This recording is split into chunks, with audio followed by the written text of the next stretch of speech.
Good morning, everybody. This is Phil, and I'm doing another gun review. Today, wanted to do a gun review that is a little different.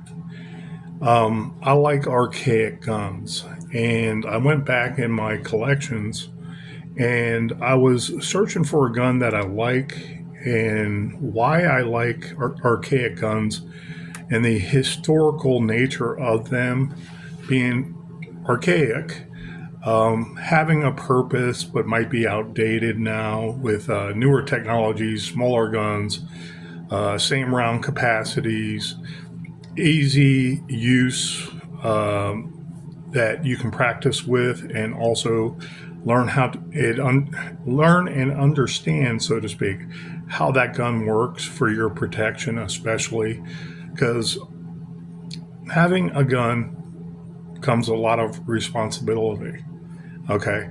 And what we choose to carry might affect us even when we're defending ourselves and are in the right. Okay. Any weapon, anything that can be used as a weapon, it doesn't have to be handguns or knives or a stick. Okay. Anything that can be used as a weapon, we have to be careful not to do more than self defense. Okay. If we use a weapon, we take proper precautions. We're at an approved range. We're doing all the safety procedures that entails use of that gun. The laser rule, where that gun is pointed, could possibly harm someone or kill them. Okay. If we're aiming at a suspect, let's say, or someone that is assaulting us, then we also have to be aware of where our rounds go beyond that individual that we are trying to stop. Okay. All these philosophies of use and what have you, shooting at an approved range, hunting, plinking, using it for self-defense, using it for a service weapon, practicing with that gun, which is another one I alluded to before, using a lesser power gun to practice, and it has some dimensions that are the same, comparable to a faster shooting gun with more kick, more recoil, perhaps less round capacity. But that is the one we carry everywhere because it is for self-defense, and we want the job to be done with and quick if it is self-defense. Okay. I am not a warmonger. I don't espouse war. However, I do believe the United States has a certain amount of responsibility around the world to keep our nose out of business, be moral about our decisions, and help our friends that are also for us in a peaceful existence survive. Okay. That's my patriotism there speaking, loving my country. So I don't profess too much about just self-defense. Working in Washington, D.C. for 9 full years on the streets of Anacostia and seeing the carnage that occurred, guns are a needed, necessary evil for self-protection, self-defense, for the police to also enforce the law. Okay, let's say there are many different reasons and philosophies of use with any handgun, is my point. And so I'm not trying to profess how we should look at handguns in general. Everybody has to make their own mind up about why they choose to own a gun, why they choose to use a gun, and know the parameters that society basically says, you can do this, you can't do that. Okay, so the philosophy of use always comes in.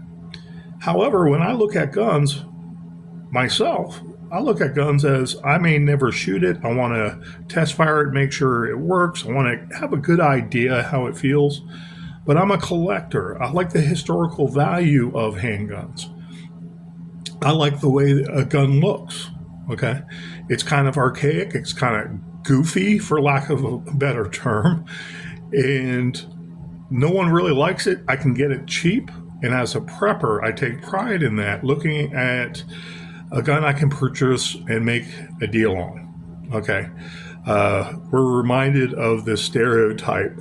Okay, I'm sorry. Your Aunt Edna somewhere on Sundays with Uncle Bert, they go out and they go antique shopping.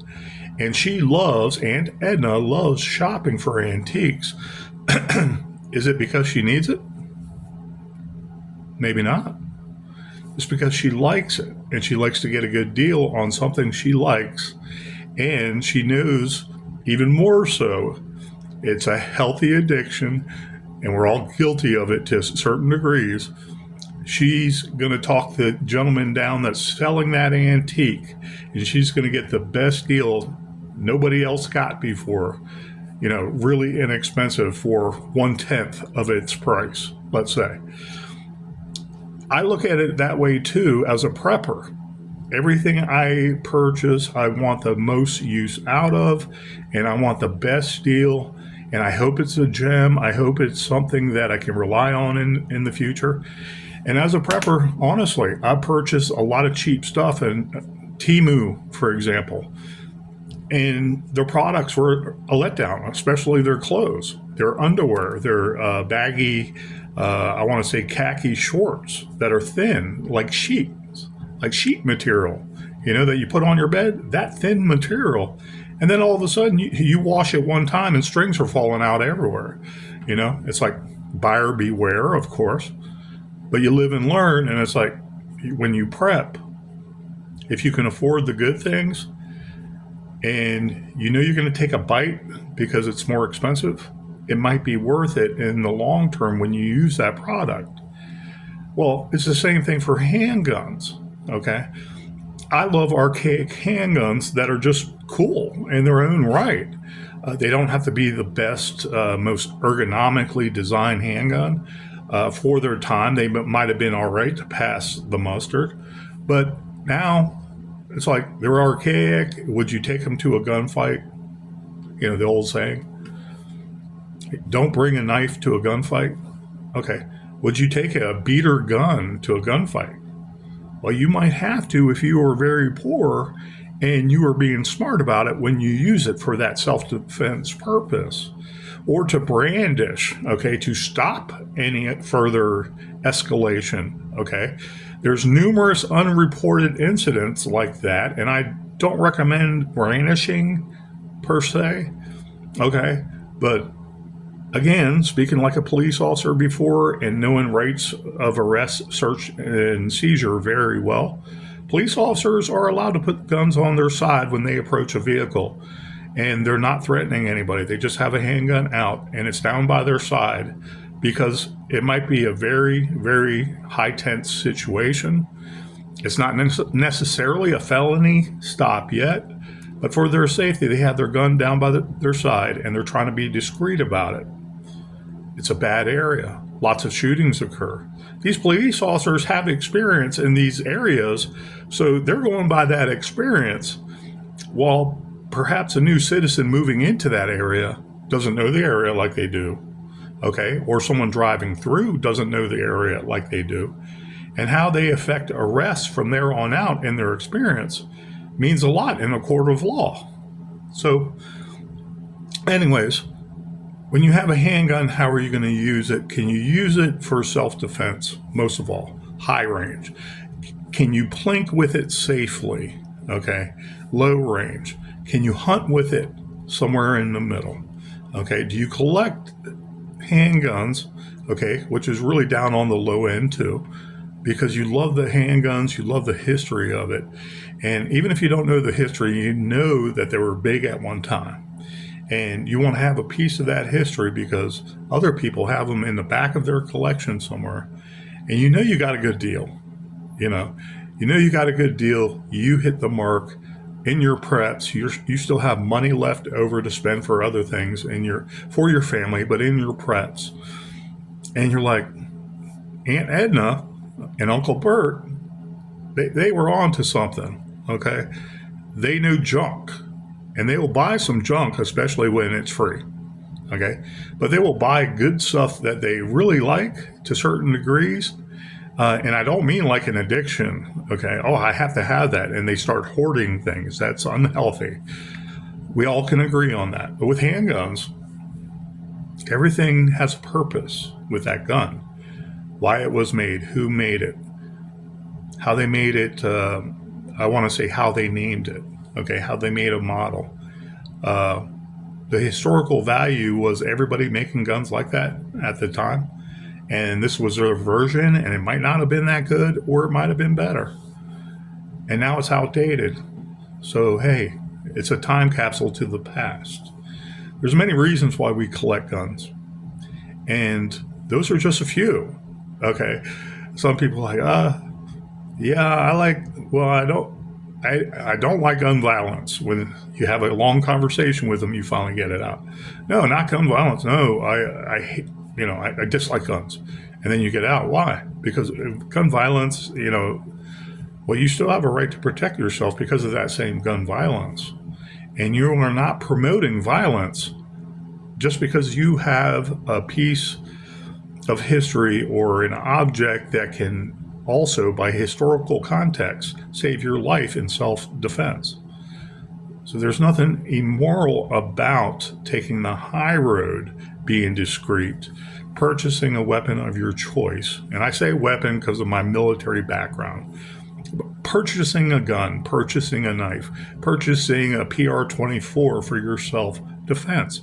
You have a right to self-defense, not because the government says so. We want to be in, I want to say, accordance with the law, so we can go on and live our lives like Christians and be ourselves. Okay? When it comes to the law, it's still a gray area to most people because, one, they might not know the law. People that know the law don't know the law and how it's going to be enforced by the individual state and the state actors. Okay? I say a gray area because some people might not enforce the law when you did something very, very bad. Are you going to be happy for that and having a second chance? Okay. What if you defend yourself, you're 100% in the right on the other scale, and you get arrested because they said you used excessive force, you violated their rights on a federal level. Okay. That's how the erroneous Democrats made lawfare and used the judicial system against law-abiding citizens who were attacked all throughout Obama's terror, all throughout Biden's terror. Okay, that's basically 12 years of frickin' horror for people who defended themselves because they defended themselves. They got the drop on a suspect, and always me, a suspect, was harmed or was killed. And they want to say, race might be involved. Okay. This guy, he has a gun. He's most likely conservative in nature, possibly white, Christian in nature above anything, someone with morals, and says, I have to defend myself and I have to exert energy over you and your behavior because you are violating my rights. Well, the government steps in and says, you don't have no rights. We tell you what to do. You're like, okay, I have to chance going to court now. I have to be tried in the public limelight and a jury of allegedly my peers. And I'm telling you, if you're a gun owner and you're in any city, it's not going to be your peers. They're going to be like, I see gun violence constantly. I see gun violence constantly. You can't have a gun. I didn't think of it first. You're like, ma'am, sir, madam, jury, foreperson, do you understand your rights come from God, not from the government that arrested me? Do you understand that? As a Christian, taking bad choice of words, having the totem evidence, everything involved in your mind, and still come to that judgment as a Christian. Render unto Caesar so you have peace in your mind. That's my interpretation of what Jesus said. Okay, in my heart, I believe that's what his purpose was saying, and it resonates with me, is all I'm saying. So you have many philosophies to use that pistol. And we think of the worst extreme using it for war service as a police officer, self-defense as a citizen. War, soldier, service, police officer, self-defense as a citizen. And the other extreme is just collecting it. Just collecting it because you know you got a good deal. You know you got the better of, I don't want to say that salesperson that was selling the gun to you. I don't mean it like that. I mean, you got the better of the deal, and you know in your heart, hey, okay, I lucked out on that one because that was a gem. It was something I wanted. It's something I may need to use in the future, and I can still prep. I can still go on with my life and not be taken to the bank just because I want self-defense or that nice feeling of achieving something in my collection, making that great deal. So there's a wide range of reasons why we collect what we do or we purchase what we do. Okay. So anyways, I went back into my collection and I was like, I like this gun.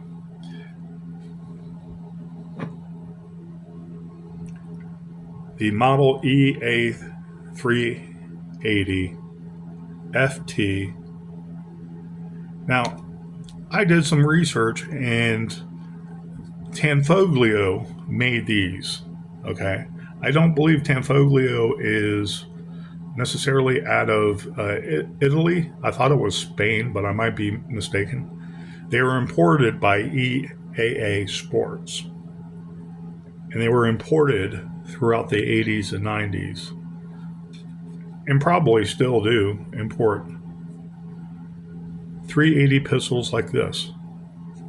So the actual manufacturer, I was looking up and I didn't get a definitive answer for who actually made these. But I know Tanfoglio and FI.E Sports imported them. And FI.E was not the actual manufacturer. Tanfoglio was. Okay. But I cannot say this is an actual Tanfoglio product. So EA, I believe, may be the company, and it's probably because of their name, a foreign-looking name that is longer, so they put a stamp on it, EA.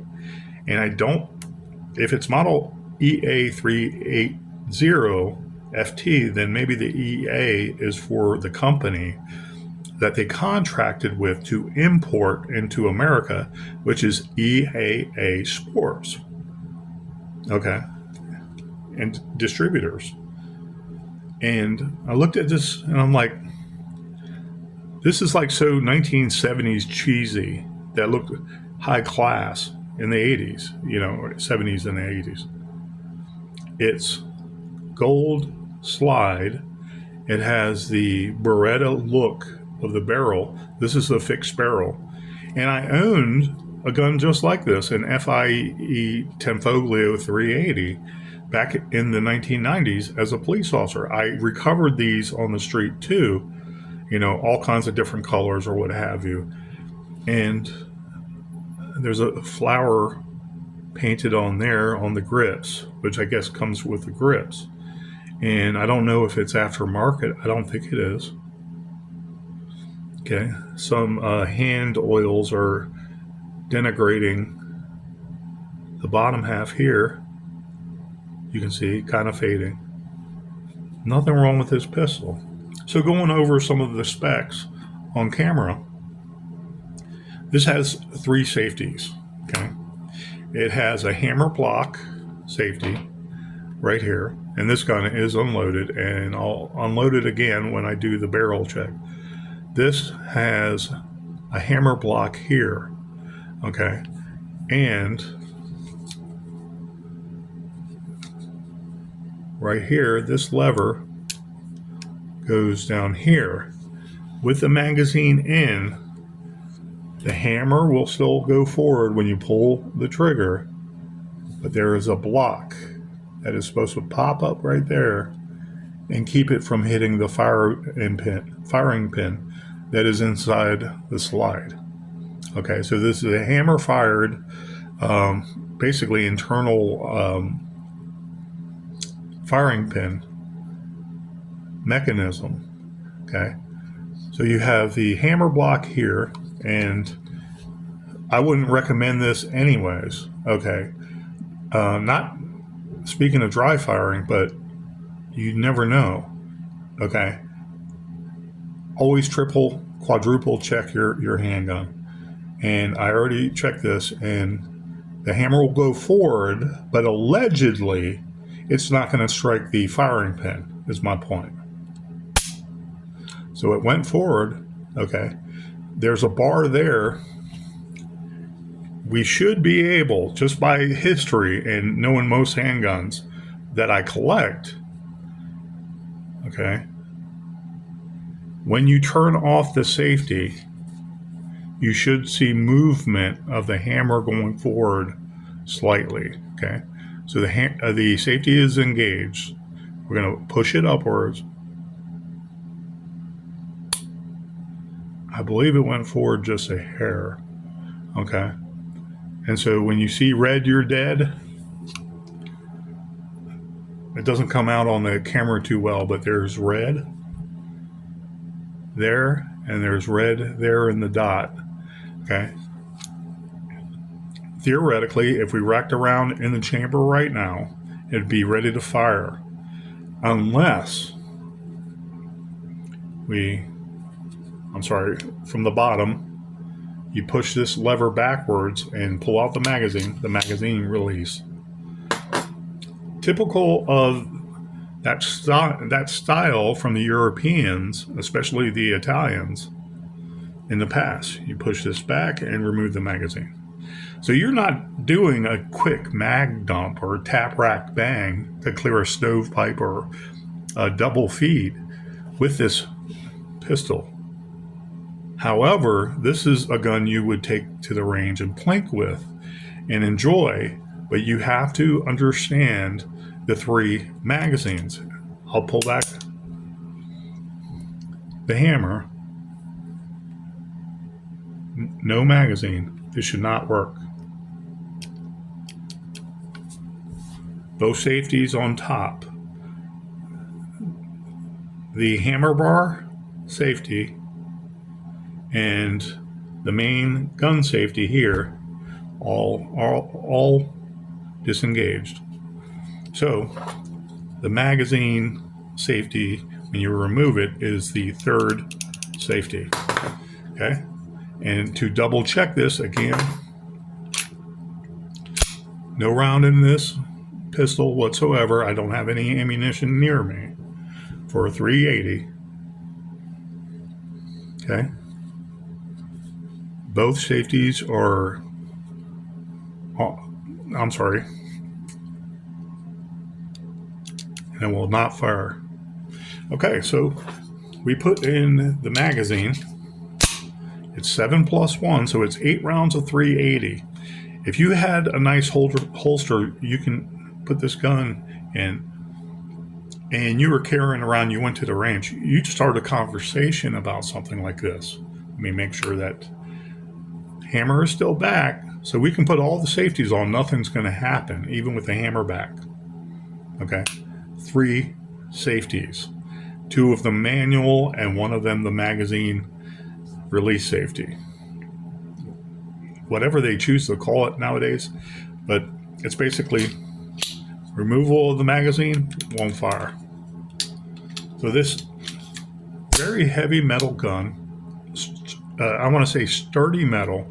It's not like the cast metal of the ring of fire guns, and very sturdy. So this absorbs a lot of the recoil for a 380, which is just a step below a 9mm, and ballistics can get the job done. It's better than a 32 or a 22. And 22s end up killing more Americans than any other round because of the plethora of 22 long rifle, but also the damage it does internally. I want to say ricocheting off of bone matter, going different directions when it hits a lot of turbulence from the fluid in our bodies. I want to say the hydroshock, so to speak, like the round. they knew what they were doing when they named it hydroshock, by the way. Quick expansion inside a cavitational wound that has organs and blood, okay, for lack of a better term. So you can carry this. The lever is now to the rear here. The hammer block is down. This is like the last line of defense if the magazine release safety breaks somehow. I don't know how it would. Or this was engaged to fire. Okay. So this gun, even if there was rounds in here, laser rule, one of the big rules is you don't point the barrel anywhere where you might harm something. Okay. So you treat the barrel in its straight line trajectory like a laser. Everywhere this goes, this can possibly harm someone. It's one of the big rules of gun safety. Okay. And I have no ammo near this, so I feel comfortable moving this gun, especially away from me. So anyways, what I'm going to do now is take the magazine out again. I'm going to get the tape measure.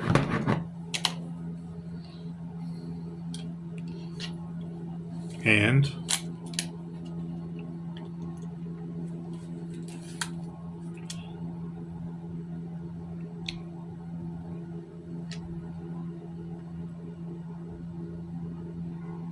that's in essence,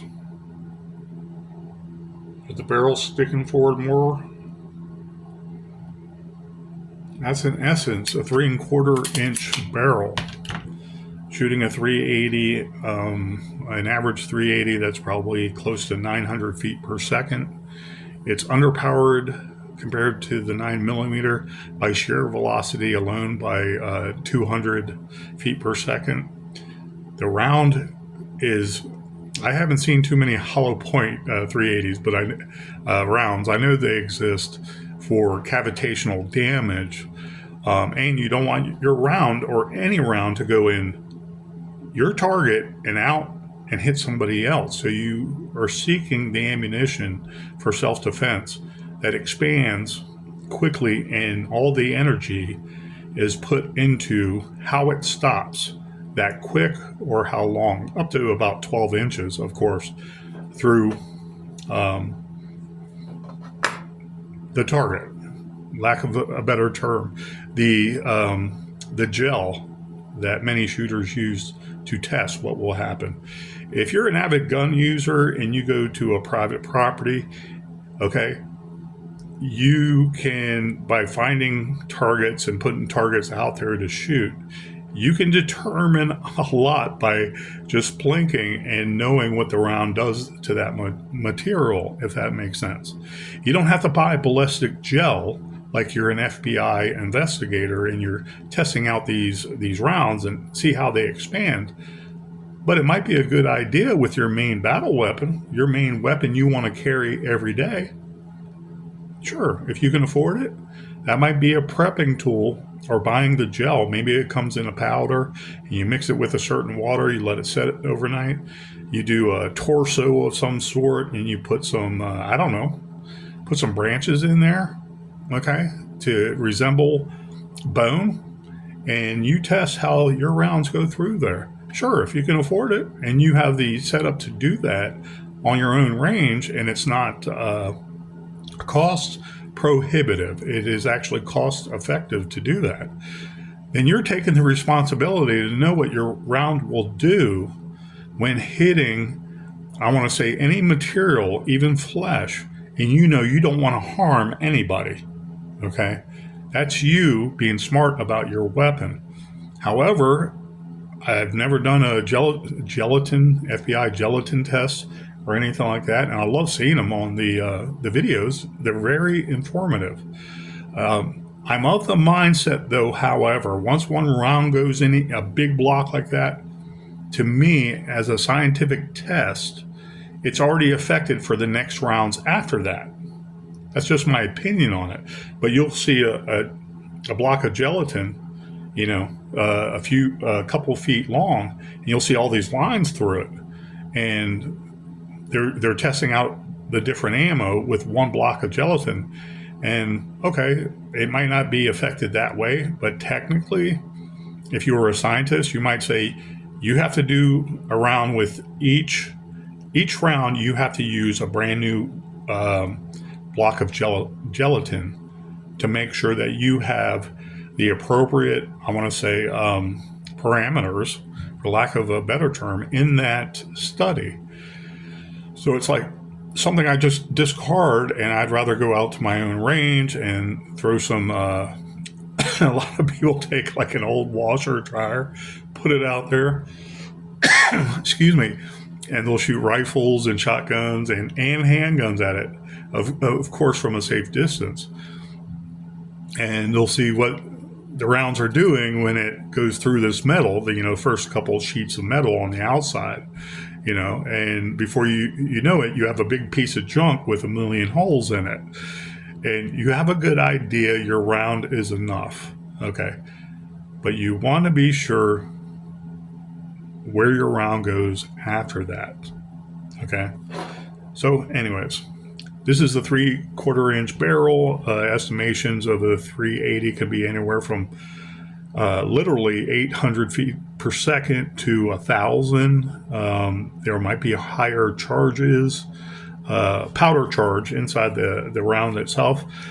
I really don't get into that much. I have an idea what I'm looking at when I see it.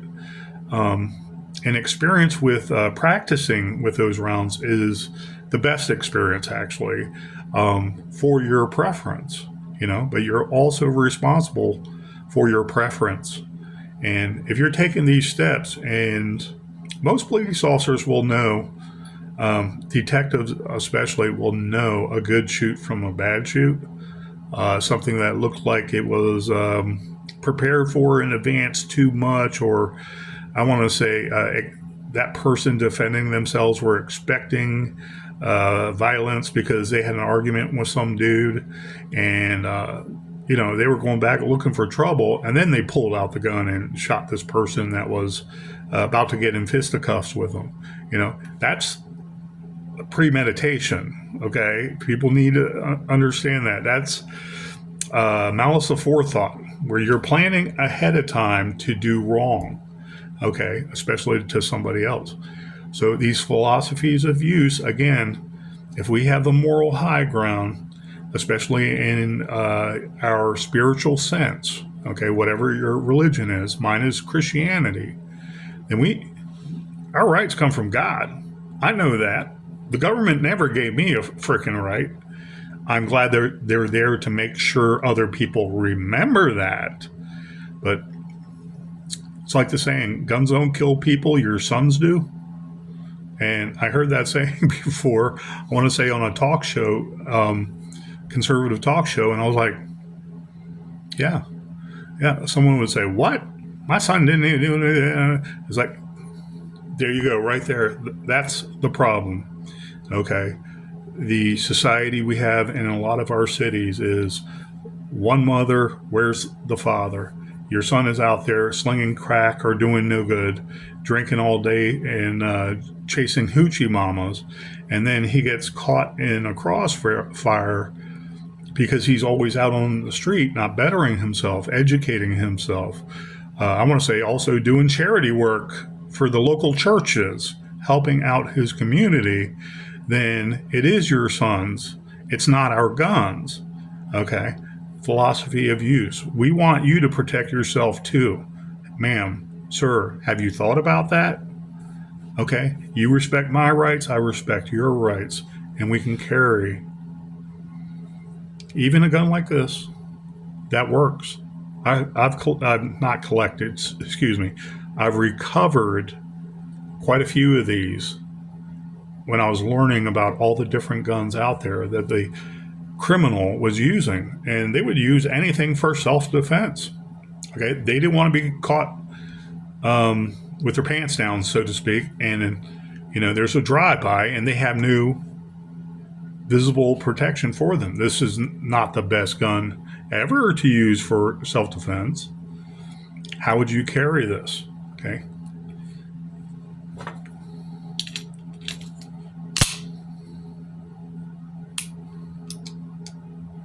Okay. It's probably last round hold open, the way it just locked like that. So I'll remove the just went for it. The magazine is, I'm sorry, the hammer is ready to go. So this is what I'm trying to do safely. Oh man, that's very strong. I do not recommend that at all. And all the safeties are off. So I can put the hammer forward, put all the safeties on, down. This is to the rear. Again, hammer block, you push up to disengage. In the main safety, you flip all the way around to the front. Like that now. So I want the safety on. That was, it kind of swings back nice and easy. And I put on the hammer block safety. So how would you carry this? I wonder, how do you fully load this without dropping the trigger? Okay, and dropping the hammer when pulling the trigger and doing it as safe as possible. Maybe the mindset back then on the streets was, oh, I don't care. I'm going to do it anyways and try to be careful, but I'm going to do it in the back of some building while I'm slinging crack all day, while I'm doing no good. I would hope they don't have an accidental discharge and harm someone else when they really weren't planning on it. They would carry this 7+1. It's better than a stick. That's how it's said in our parlance. It's better than a stick. It's better than, bad words. No, don't harm me, Mr. Criminal. No, don't harm me, Mr. Drive-by shooter. 7+1 of 380. Again, better than 22, better than, ballistically speaking, better than a 32, of course. 25 ACP also. 25 ACP, 32 ACP. All made by Browning, for different size hands. And he wanted to get it out there in the market for different people. Oh, that gun is too loud. Okay, he made a smaller caliber that you can wield in your hand safely, and it won't snap too much in the recoil. It won't come back too much in the recoil, so on and so forth. So, archaic, these guns are still probably, they're better than the Romes and the RGs. They're better than the Ring of Fire guns. The style is definitely new age for its time, and they function very well, but you have 3 safeties. So that's something to take into consideration when you buy this, and you might use it for home defense, self-defense in particular. So I have a hammer safety on. Okay, keep the hammer safety on. Everything unlocked. Okay, nothing in the chamber. Theoretically, unloaded. Okay, locked to the rear because there's nothing in there, of course. Okay, so I'm going to remove. Okay. Front safety is disengaged. Hammer safety is still engaged down. So, how would I do this? Okay, I just use the hammer block safety because this is not going to go forward. It shouldn't. Oh, no, it would. But it would go down to the hammer bar. Okay, so then maybe pull the trigger. Yes. Let the hammer down safely. And you have a fully loaded, take the magazine out and you top off, fill it up completely, and you're carrying it with just one safety right here. Learn something new every day. It's been a long time since I dealt with this handgun in particular. I got this 4 years ago now, 5 years ago now. And I remember thinking, okay, that's a great deal. All right. $380. And I'm looking at it here. It says model EA 380-FT, made in Italy. Maybe the EA is something separate than EAA, the distributors out of Florida. Maybe this was made by them in Florida, but the original design was, I want to say Beretta and FI.E, Tanfoglio. And that's how I remember, because I used to have a couple of the FI.Es. $200 gun, if that. But this is not cheap, like the Ring of Fire guns and the Romes, the Rome revolvers. Okay, this is actually good quality, but the design is to have a lot of safeties as they import it for the American market. That's our legislatures saying the American public needs to have a safe gun. Okay, because then the distributor, our company is here in America that import it, have business, and they say, yeah, I can send this to California. It's California compliant, or some other blue state that is hell-bent on oppressing people in humanity very sadistically, like New York State, Illinois, California, and sometimes Hawaii. Hawaii is a socialist state, and they don't like the continental United States. Most Hawaiians don't. But it's not a bad gun per se. It's got some heft to it. I gauge things by some weights, like a little 3-pound padded weight, but they're like very sturdy, and you use it, and you can shadow box, and it's really a nice workout when you think about it, and you do a lot of things, and you might even hit a big heavy bag when you do that. So if you're boxing, it's actually easier. Your muscles don't feel tired quicker. Okay, so you have a 3-pound weight. And I don't know necessarily sometimes how much something weighs just because of that dynamic there. Pound and a half, pound and a quarter, unloaded. So with my bigger hands, again, point, aim, shoot,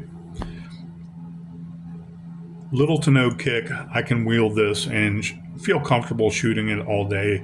If I was shooting in my own right, I hate approved ranges when they have so many rules and you have to do everything slow and you have to do it on their command. Okay, and I'm not saying violate any kind of safety rules. I'm saying just you have to go by everything they say, almost like a cadence, or you get chastised or yelled at. But if I was at my own property or a friend's property and I could shoot leisurely all day long, I'd have no trouble with this at all. Okay, 6'1", 280. Try to be in shape. I can carry this all day long and shoot it. I can have it on my side all day long. Now there's lighter weapons and on the go, in and out of cars. The choice might be for something super light and the same capacity, 7+1. But the street drug boys, they would use this to this day for self-defense. They would. I hope they're safe with it. That's all I can say. With all these safeties, if you're not thinking about what you're doing, someone could get harmed. But philosophies of use, archaic, historical. I believe they copied Tanfoglio. I think Tanfoglio, FI.E. Tanfoglio. However that works, and all the rights that they both American bringing some of the work over here to America. There's a gray line who you would actually sue. You would sue everybody if there was an incident with a handgun. But who's actually the owner of the rights and design to the gun? Who actually made this gun from scratch? I would have no idea. Is it EAA? Is it important? I don't know. I don't know. But it's a beautiful gun. I love this equally compared to a Glock. If I have a couple Glock 17s, I know they work. They're dependable over 25,000 plus rounds, probably close to 1,025, I want to say 125,000 rounds. Okay. I have a couple of them. What am I going to keep on buying more of them? These will not last forever, and they hold nostalgic and historical value. Beautiful. $200 at the most, $150, because there's a lot of these still out there. You know, estates are giving these away for quick money. These right now, I could say with my experience, even about buying an economy, you could defend yourself if you learn how this gun works and are safe. I'm just saying you can defend yourself. This gun is not worth more than $180 because of its archaic design, all the safeties, the magazine safeties. So know your weapon too when you purchase these guns out there that are still gems, and they are what us collectors love. You know, we love the really nice, high valued historical guns that are, you know, have provenance because they were related to someone famous in history. We love that, but most of us can't afford something like that, you know, in our collection. It'd be nice, but there's still stuff out there that is pretty interesting and still may be able to do the job. Anyways, guys, thank you, and please have a wonderful weekend.